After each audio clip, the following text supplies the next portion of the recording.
Each one seems to be bigger than the last. This one, Andy Harper, no different, particularly with the arrival of Tim Cahill. No, indeed, Simon. Fantastic to be here. What a week we've had in football already. All roads leading to Docklands tonight to see the return of Australia's greatest ever goal scorer.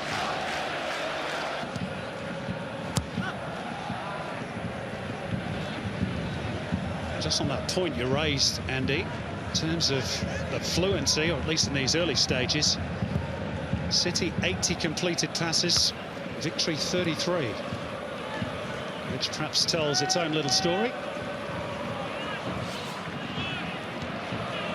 Whoa! Oh, my word! What a hit! And would you credit it? It's Timmy Cahill. You just knew he would, didn't you, in this game? Another little landmark for Australia's greatest ever goal scorer. A first ever domestic league goal at the age of 36. The Socceroos great announcing his arrival in some style. What a goal! It says it here.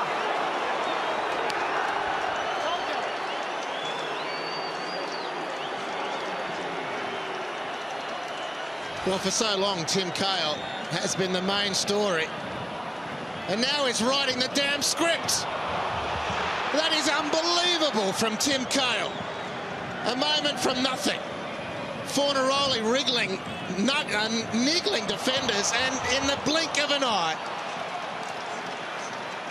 the manifest brilliance of Tim Cahill on show at Docklands. Breathtaking. Well, that's the sort of quality you pay the money for. And the first of many such comings together with corner flags, you'd imagine, over the next 9 months.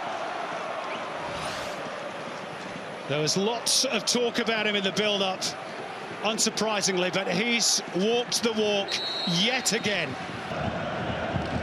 Is the missing piece in midfield, in the front half of the field. Calfala's got the nod at the moment, but they're missing Guy Finkler massively, or someone like him.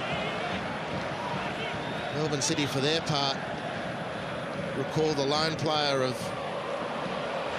Here they come again through Colazzo. Fornaroli waiting top of the box. It'll work out all right here for the Uruguayan. Steadied down by Kilkenny. Out to the left by Cahill. Colazzo's cross, it's two! It's Bruno Fornaroli! New season, same old Bruno Fornaroli, still making headlines, still scoring goals, and City have a 2-goal cushion. That's what we do. Yeah. Wow, what a start for John Van Schip's side. Well, they're toying with him at the moment. Fornaroli secures possession. Cahill feeds the wide marquee Colazzo, who hits in a peach of a cross. Great poise again from Cahill. Space down the left. Right on the dime for the man who doesn't miss from inside 6. Cahill scores from 25 yards. Fornaroli from 5. And it's 2-0 for Melbourne City.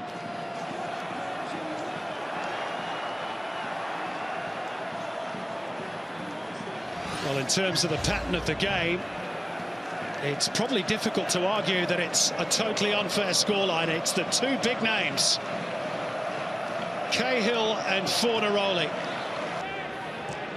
That's better pressure from the victory. And then more composure needed from Mitch Austin. Plenty of brawn, just needed a bit more silk. Likes of which Fornaroli was there, attempting to provide for City. Look at the determination from the City captain. Little step forward for Kamau, whose pace gets him there ahead of the defender. Barrows struggling to get back. It's Bruce Kamau. It's 3! It could be game over for Melbourne City. And it's a first goal for his new club, for Luke Breton. And he goes to celebrate with those City supporters. And they're almost out of sight, John Van Schip's team.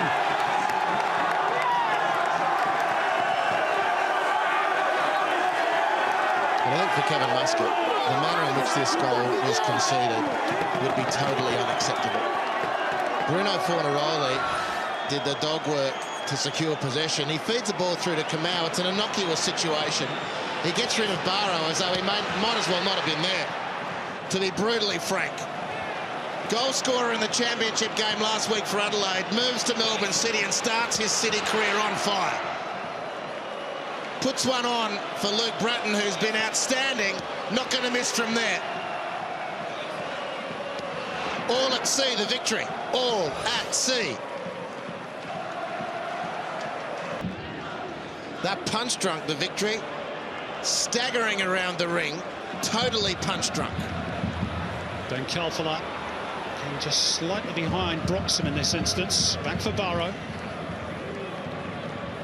Need a spark from somewhere. Can Rojas provide it? Marco Rojas! Oh, he has! And how! A dazzling piece of skill. Victory are on the board. And maybe, just maybe,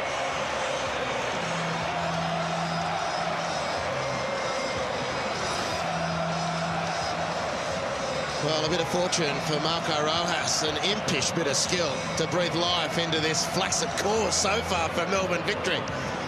Some possession in the front part of the field with players facing forward. And Rojas dances through three. And on that occasion, there was the City players who didn't lay a glove on Marco Rojas. And Frodo gives them help and hope. And let's see if that's enough to stir the giant that is Melbourne victory.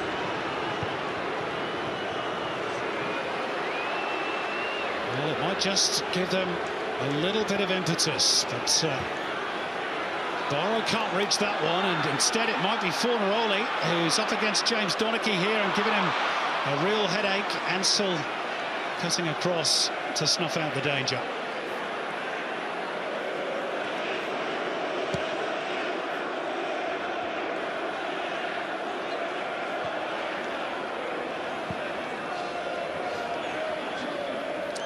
Well, a big effort from Melbourne victory in the next 5 to 10 minutes. To see if that goal can give them any confidence, because if they were to score another, all hell will break loose here. You'll be witnessing one of those moments in sport where momentum just shifts inexplicably and irretrievably. See if Brandon can get goal side of Gary. He has done. It's Brandon! It's 4! The 3-goal cushion restored. Victory's hope was only fleeting, and it's Fernando Brandon who drives another nail into victory's coffin. And really just towed a puff defending, this time by Jason Guerrier. Victory and Guerrier are claiming a foul. So is Donachie. Donachie's job is to let the referee ref and him to cover his defender. And that is one way to pull the plug out of the defibrillator. Thomas beaten at the near post. James Donachie, of whom much is expected, but he chose to encourage the referee to blow the whistle rather than defend his right fullback.